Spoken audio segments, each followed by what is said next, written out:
high Thank you. up this. Lapel mic? Held mic? A bit of both. A bit of both, okay. One's for the podcast, one's for the room. There you go. I don't know if I can do mic and glass of water at the same time. No, that might be a bit dangerous. Might be a stretch. How are you doing? Good. We How were do just you- discussing. Oh, I was about to ask, Yeah. how do you like your coffee? So our head of coffee, Howie, keeps trying to tell me that I've really got to switch to filter coffee. This is the purest way to enjoy it. He's buying all this amazing coffee, roasting all this amazing coffee. But I really like flat whites. Yeah. And I'm like, it's quite hard to break the cycle once you're into it. Yeah. But I'm trying. He's insisting that I must start drinking more filter coffee. You know what, that's really surprised me. Now, I'm not a coffee connoisseur, but I always thought that filter coffee was like the rubbish version. No, not at all. No, so yeah, in the roastery when they're tasting coffee Yeah. and scoring coffee, which ultimately determines like what do we buy and how much do we pay, they do that through a process of taking a little bit of it, putting boiling water into it, leaving it for 15 minutes, and then tasting it like wine. So that's called coffee cupping. And there's a whole, I mean, we could do 20 minutes on that, but that is the purest way to actually enjoy and taste the coffee, which is essentially what filter is as well. So, you know, there's a lot of people who would say that you're doing the coffee a disservice by adding milk to it. But I'm of the view, let everyone make their own decision. And you drink what you enjoy and what you like. And there's no bad answer as long as it's got coffee in it, even if it's decaf. Oh, that's a real... But you know, see, a lot of people would argue that decaf is the purest form of coffee drinker because they're drinking it for the taste rather than because of the effects of coffee. So you could make an argument that they're the ones that like it the most. Oh. There you go. Pardon? There you go. Yeah. There you go. Sometimes you've got to have a decaf. You know what, like, I wasn't expecting us to go so deep on the coffee side of things straight out. That's really interesting. That's going to be one of those things that I take away from this and I tell everyone. So thank you for giving me one of those things so early on. There you go. Hopefully, maybe the last. Well, let's see how we get on. So I would love to start at the beginning, and I would love to learn a little bit about how you came, or how Grind came to be and what your journey was around that. Sure. So, as you mentioned, it was kind of slightly born out of necessity. So I went to UCL, studied economics, and I got dragged into a startup with my best friend from school and some other guys who were setting the startup up. So I kind of started very early on in the startup journey, and we actually raised quite a lot of money quite quickly, and that started to really take off while I was still in my third year of uni. But in parallel to that, my dad's the family business was mobile phone shops, and that had been born out of previously fashion stores which were importing like Italian fashion in like the 60s and the 70s on Roman Road and selling them on market stalls, then became stores. Yeah. And then at some point, very early on in the whole mobile phone thing, Beverly Hills Cop car phone with a thing on the back of the car, an aerial on the back of the car. He decided to switch into mobile phones. Unfortunately, when I was about 25, he passed away after having been ill for a few years. And I was kind of left to pick up the pieces, I guess, of the business, which he hadn't really paid that much attention to for obvious reasons. He'd been focusing on trying to get better. And I'd worked in, there was one store which it's on Old Street Roundabout in East London. Hopefully some of you might have been in there for a coffee or an espresso martini over the years. That was, he signed the lease on that in 1993, when that was a completely different world there, as you can imagine. Yeah. Just a strange part of East London near the city. So I'd worked in there during the summer every year, and I kind of think that I got my other alternative like business education in there. At 14, trying to sell people 50 Nokia 8210s on the phone, pretending I was a grown-up, basically. And I learned how to like repair them. And this is in the days when phones could be taken apart and repaired. Anyway, so I was very attached to the building. I felt like, the building's not technically ours, but kind of felt like it was ours. And he had a 30-year lease or something. So I really wanted to keep it, but it was like, oh wow, okay, the rent's due in 4 weeks, and it's quite a lot of money, and then it's due again, 12 weeks later, and again and again. So like, we're gonna pretty quickly need to either do something with this or give it back. And he and I had talked occasionally about how London this is 2011, or 2010. So London is gravitating east. The Olympics are coming. Shoreditch is becoming cool, and this should be a meeting point. It's right outside a tube stop. Yeah. This should be somewhere for meet. Well, why do people meet? Well, I think originally it was potentially going to be coffee shop by day, wine bar by night. Ended up being cocktails. But I think the first seeds of the idea were sown then, Yeah. and then I basically I decided to do it and jumped in what with hindsight was a very naive and cavalier way. But I kind of think that's one of the advantages of being 24. It's like you think you know it all. Yeah. And actually, once we got going, it kind of everything has spiraled from there, really. Yeah.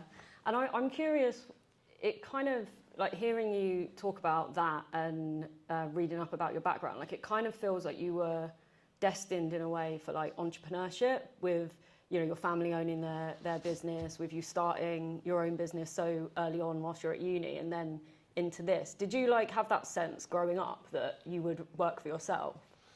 Yeah, I think, I think I had a pretty eclectic group of like mum and dads of my friends, and like my mum and dad's friends rather. And, some of them skewed very entrepreneurial, and some of them skewed very kind of like, they're an investment banker or something. And I think on some level I looked at them all and thought that looks more fun than that.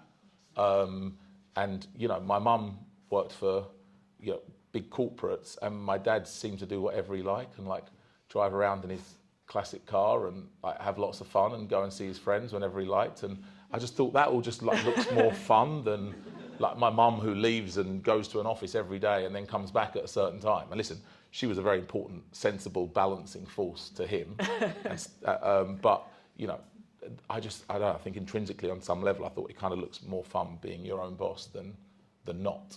Yeah. So I think that was a big guiding factor. And in terms of like the reality, Yeah. what's been that experience of being like, oh, this looks really fun, what my dad's doing, and then you go and do it yourself? Like, has it lived up to what that looked like growing up? Listen, if you zoom out, it's been, the journey of a lifetime. I think it's still only beginning. It's been amazing. I wouldn't change it for the world, and it's delivered, success by every possible metric that you could judge that by. Yeah. For me personally, and I'm incredibly grateful, and I feel like, having the building in the beginning was a massive leg up, and we've got lucky quite a few times along the way. And so I'm always, keen to be really positive about that. There's been some dark moments. There's been some stressful moments. I think, what makes a good entrepreneur? I think top of the list, someone who can kind of compartmentalize, someone who can handle stress. Some people just freak out if they're stressed out, right? And some people go, yeah, okay, well, we'll figure it out. And I think you really need to be in the latter camp if you want to run your own business, because at every level, from the smallest to the biggest, it is a continual challenge. And, you get punched in the face, metaphorically, pretty regularly. So I think you need to be able to deal with that. And for sure, I've been punched in the face many, many, many times over the years. But overall, kind of zooming out, it's been an incredible journey, and absolutely I wouldn't change any of it. Yeah. And I'd love to talk a bit about that journey now, because Grindr's obviously a huge brand now, super well known. The success has been very visibly incredible. And I'm curious about what your kind of original ambition was for the brand, and how has that evolved in the years since then? Yeah, I mean, the original ambition was pay the rent on that first location, and maybe in a best case scenario, this might make enough money to like provide a surplus holiday fund to my main job, which was still going to be my main focus and was still the thing that was going to the moon. And I guess that changed pretty quickly when, it was one of those things where the wheels started to come off the other thing. And funnily enough, the guy who led the VC investment into that thing is a major investor and on our board now. And everything, I mean, a big lesson is that everything and everyone is interconnected and goes full circle, not in a kind of karmic, mystical way, just that's the way of the world, you know. Yeah. And so, you know, 10 plus years later, it came full circle and he came back and joined the board and introduced me to our now lead investor. Original ambition was purely to do that. That changed when I made the decision after about 18, 24 months, I think, to leave the other thing completely and focus on grind full time. But I decided that I was only going to do that at the point of securing some external fundraising that would enable us to quite quickly grow the business, because like just going and managing one little store didn't appeal to me and would have been boring. So the ambition has shifted continuously. Like there was not a clear, you know, there was none of the stuff we've ended up doing was remotely on the roadmap at the beginning. I mean, a lot of it wasn't even on the roadmap in 2018. You know, 5 or 6 years in. So, you know, the ambition changes, and every time you reach a new peak, you know, suddenly you decide to, you know, kind of build your own new mountain again to climb, and you just keep going. So, but I think one of the strengths of the brand is that it has evolved, and I think lots of people have kind of watched it evolve and interacted with it in some way. And I think people prefer that to something that's like, you know, owned by Unilever and was dreamed up in a boardroom by a branding agency. Yeah, definitely. I can see like lots of nods in the corner of my eye. And I think people can tell. Like, I think consumers are really smart, like really smart, like, and they can smell that stuff from a mile away. Yeah, and I noticed though you mentioned that some of the like ambitions and roadmap items that you see now weren't even around necessarily in 2018, and that kind of got me thinking about, well, what happened after that? Well, the pandemic, right? Yeah. And as a predominantly, said that right the second time, fucking hell, mess that up, didn't I? You know what I'm trying to say. The mainly, help me simplify. A mainly high street brand, a lot of companies didn't pivot and didn't kind of get out of that like Grind has clearly had. And I wonder if that was maybe a tipping point for some of the device differentiation that you've since experienced. Oh yeah, completely. I mean, turns out that a global pandemic was the best thing that ever happened to our central London-based high street hospitality business, which is insane, right? Like, how could that be? Like, you know, the way that the reason that happened was in 2019 we did I think our third crowdfunding raise. We raised 3.5 million or something. It was the most we'd ever raised. Felt like a really big deal at the time. And in the aftermath of that, we as a board decided that we should really try and move the brand into another channel of some kind. And because people, I think by that point, you know, some people knew the brand, people liked the brand. We had a pretty decent social media following, and it felt like, you know, we should start doing things other than just opening another store. Because opening another store is really hard. Like the whole open a store, more staff. The more staff need more head office support. The more staff you add, the more head office. And you're constantly in this game of trying to outgrow the central costs. So, you know, we need more sites to deliver more site level profit, to pay for the ever expanding central office team and brand function and this function and HR function. So, you know, it's hard, that world. And it felt like there had to be a way to leverage the brand in other channels. So we made a very conscious and strategic decision to go, okay, it costs us roughly £1 million to open a big store. I mean, now it's probably 1.5, but back then, instead of just, you know, let's take some of this money and instead of opening, you know, let's open 2, not 3, and put 1 into trying to move Grind into being an at-home brand. And that meant, you know, massively scaling up our roastery, you know, paying someone to make a Shopify website, putting some budget behind Facebook and Instagram ads, developing new products, like developing the compostable capsules, and doing all of these things. And that was a really deliberate and strategic decision. And actually, we've not made that many deliberate and strategic decisions. But that was one time where we actually kind of, really looked at it and really thought it through. I thought, yeah, this is the right thing to do. Yeah. So that was the smart half of the coin, and then there's the dumb luck half of the coin, which is that we made that decision in early 2019. We ordered some machinery that had a 1-year lead time. We moved into a new roastery, and that some of the machinery went in kind of February 2020. We started spending our first money on Facebook ads January 2020. And so that was just pure luck that we happened to have already built the very beginnings of an online business before the pandemic. So whilst everyone else was kind of scrabbling to go, how do we do pizza in the post? I need to build the platform, or how do we do this? How do we do that? We had the basics of it. And so we just went, every email address, and you start to realize the little things, like from the very beginning, we'd never had a stamp loyalty card thing. I was like, if we're going to do that, they suck. Like, let's do a plastic credit card one where you register your email address. So, okay, we had 500,000 email addresses because we'd done that for 8 years. And then, okay, we'll give you free Wi-Fi, but we need your email address. And so, it turns out we'd had this huge database of people. So we then put all of our effort in the world into, we've got like 1 million digital touch points here between social and email and whatever else. Like, can you all please buy some coffee?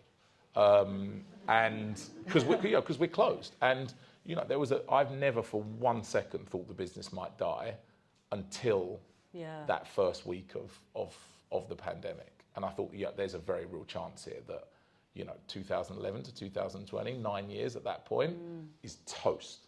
But so we put all of our effort in the world into moving people online and staying in stock. Staying in stock was a huge challenge because we went pretty quickly from £1,000 a week to £100,000 a week going through our website. And that's a big change in a very short period of time, which brings a whole load of, my parcel didn't arrive and we're out of stock. And, that's a whole new world of challenges. So that 6 months after the first lockdown, I also had a baby at the end of it and moved house. So that was a big, freeze. Yeah, that was a big 6 months. But look, ultimately it proved to be, complete game changer for the business. And off the back of, and we kept growing that as well. And off the back of that, I was able to find new investors, essentially quite a big change in the cap table, get lots of new funding in, and then move the business into all of these other things. And we've completely gone up a level in every way since then. I forgot my next question, but I'm going to flip to another one, and that will come back to me, and then I'll loop back round. I wanted to talk about people and how important people are to a business and to especially a standout brand like Grind. And I'm really curious through this kind of growth trajectory, how you've approached building a team that really underpins the brand that you're trying to create, and how you've kind of kept that alignment through such significant growth. I mean, people are the business, right? There's no business without the people. So you can't separate the two. And it's definitely the hardest thing of all. Finding and recruiting and retaining, and then having to change people who were great for one part of the journey but are no longer working is without doubt the hardest thing. And it continues to be really hard. We've probably got 30 vacancies, if not 50 vacancies right now. And finding the right people and retaining them is really, really, really hard. So anyone who's struggling with that, I've never met a founder of any business of any scale who has not said the same thing. It is really, really, really hard. And I think we've got an amazing head of people now called Kira, and she just talks about our employee brand. She's like, Grind has got this, the public brand is is amazing and everyone loves it and blah blah blah. But like, why don't we spend more time talking about our employer brand and working on that? And she's really forcing us to do that. And I think she would say she's full of amazing one-liners, but she's like, culture is the worst thing you tolerate. She says to me all the time, and it's like, do you know what? Like you're right, and that one bad egg out of 300-400 can be really damaging. So you have to be prepared to kind of to remove those people pretty quickly, and equally you have to be prepared to reward. I very much believe in us being a meritocracy. Like, it's all about what you do for grind. It's not about what you've done before or what your CV was. And I think everyone says that, but lots of people don't follow through on that. And so, the best example would probably be Ted, our CMO, who started as a bartender in the first site and is now the CMO for the whole business. And he's been with us for 10 years. After me, he's the longest serving employee. And, I love those stories, because those people that have been with you for a long time will bleed for you in a way that no one else will.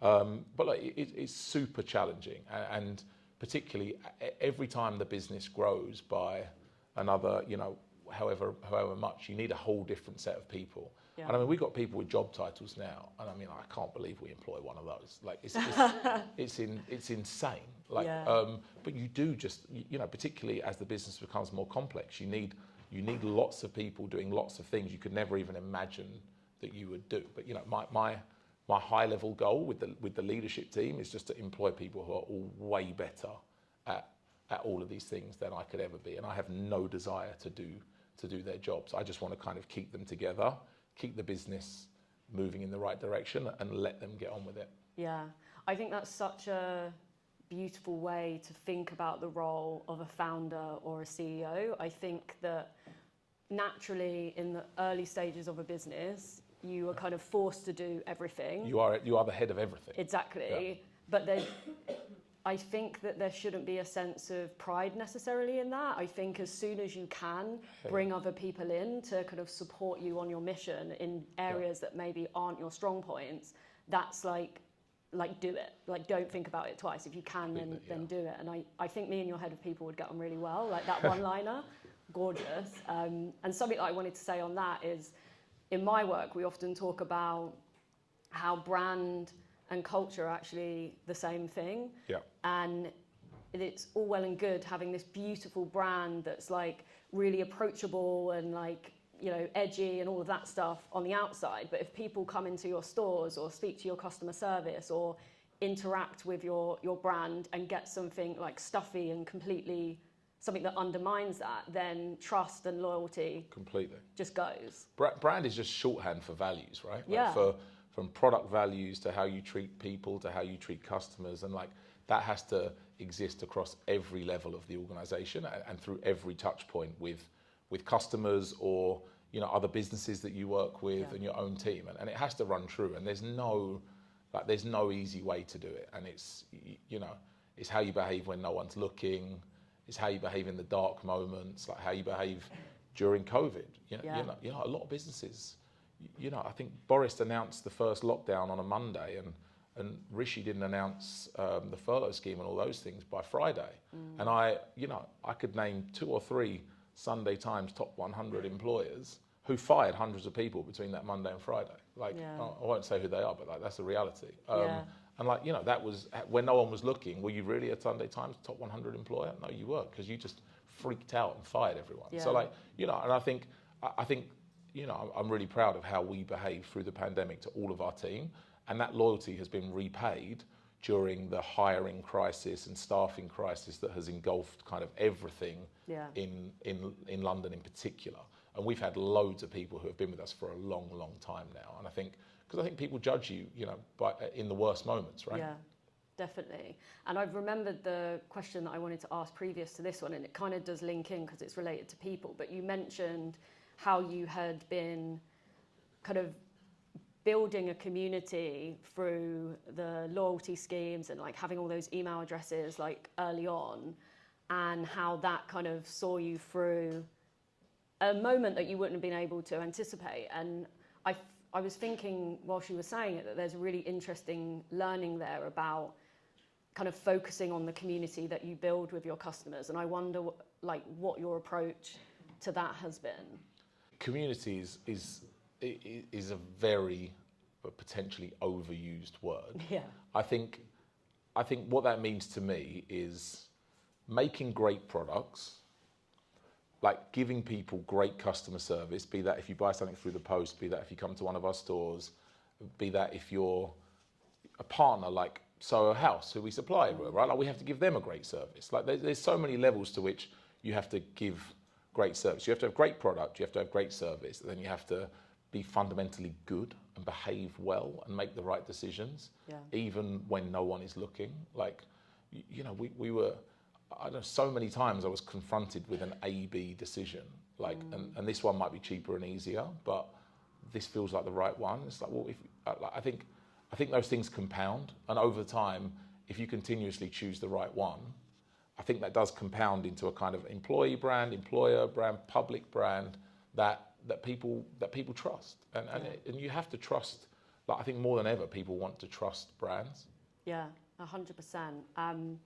I actually have loads more questions, but I'm going to ask 2 more. Okay. So this is your warning, everyone, that we're going to be opening up to questions soon. So if you want to start thinking about what that is, here's your heads up. So funding is such a big topic in this community and for a lot of founders. And you've mentioned a couple of different ways in which you've approached funding through this conversation. Could you share a bit about your approach or your experience of funding with Grind? Yeah, I've done lots of different flavors of funding. Yeah. Yeah, venture capital into the first business, and then, you know, between 2000 and 2011, the first store, we funded it ourselves, and that meant cobbling together about 150, 200 grand from kind of thin air, really, and borrowing and stealing and credit cards and asset finance on coffee machines and making up business plans because someone wanted that before they'd give us the £15,000 coffee machine that we needed. You know, really cobbling it together. My mum gave me £500 on the morning we opened to put as a float in the till because I was literally completely out of money. And I gave her 5% of the company in return, and she sold that to our billionaire investor for a bit more than £500 recently. So it's good. And as I remind her all the time, I've not only paid for my own education, but a lot more now. So we did that. And then I think as a reaction to the VC route, I wanted to find a private individual to help us fund sites kind of 2, 3, 4, and 5, and managed to find an amazing guy called John Ayton, who founded Links of London, the jewellery brand, a long time ago, and he's a prolific kind of angel investor. And I found him through someone that I met via the VC route. And then there was this new thing called crowdfunding, which literally no one had heard of at the time. And we did 3 rounds with Crowdcube. The first round was debt. They don't do that anymore, but that was actually a £1 million bond where we paid 8%. And then we did two equity rounds, a couple of million, and then 3.5. And then, as I said, the business grew a lot during COVID and changed a lot. And so we're now primarily funded by an individual billionaire, a guy called Richard Koch, who founded LEK Consulting after he spent a lot of time at Boston Consulting Group, and also wrote the business book, The 80-20 Principle, which has kind of been syndicated and translated. And he's an amazing guy, and I think he's now personally invested about 45 million into the business via primary and also the purchase of secondary shares. So yeah, I've kind of done everything from VC to billionaires now. None of it's easy.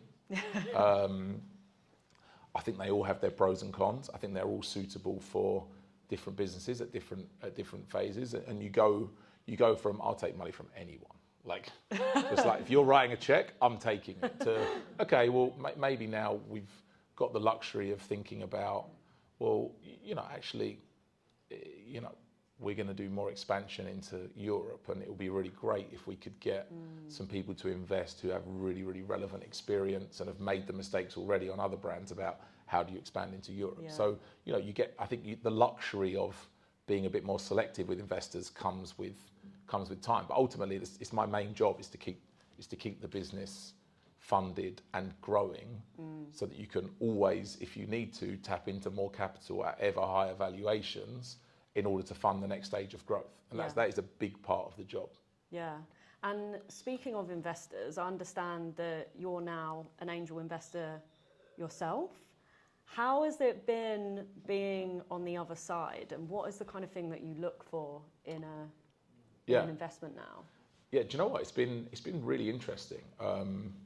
You know, I've only been able to do that since the big change of ownership structure in 2021, and you know, I've invested in some amazing businesses, and actually, it's kind of given me a newfound respect for angel investors, because I think when you're on the other side of it, raising money, you're like, oh yeah, this guy might give me 100, you know, this lady might give me 50, and you kind of just like ticking it off, and you forget what that means. But when you start actually writing the check yourself, and you're going, hold on, I could just buy Facebook stock, like, and that's you know, that's probably going to be pretty good. So yeah, okay, there's some nice tax incentives, but still, like, this is not, you know, this is not to be sniffed at. This is a serious commitment and a serious show of faith. And I think it's almost retrospectively given me, you know, more respect and kind of credit to those angel investors. And, you know, and I think, you know, it's so easy to be on the outside and saying, you should do this, you should do that, you should do this. But like, I'm very conscious just to never ever do that, because I know how hard it is on the inside. And I think entrepreneurs sometimes make better investors in a way than professional investors, because they understand just how hard building a business is. And you know, I think that's the great thing about it. Someone who's investing their own money that came from building their own company intrinsically gets it. And particularly if it's like CEO to CEO, like, I understand that you've got the best and worst job in the world at the same time, and it's really hard. Yeah. Can we have a massive round of applause for David, please?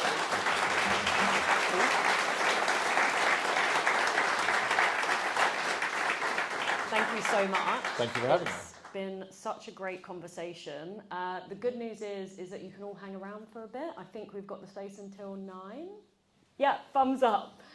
So do spend some time meeting fellow people who are creating great things, and hopefully see you next month. Awesome. Thanks, everyone. Thank you. Thanks.